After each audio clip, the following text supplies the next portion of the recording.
नमस्कार प्रणाम, मैं गोल्डन होम सागर सभी श्रोता दर्शक बंधु को पैर छू के प्रणाम करता हूँ।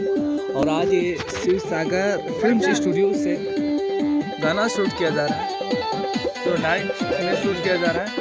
और यहाँ पे हमारे सिंगर अवधेश भाई जी हैं, और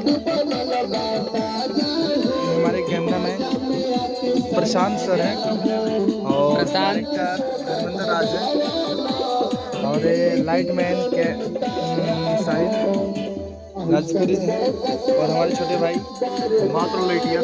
और ये हमारी टाइगर जी हैं, इनका भी आपने सॉन्ग सुना ही होगा ज़रूर। तो ये देखिए, बिल्कुल आप लाइव देख सकते हैं।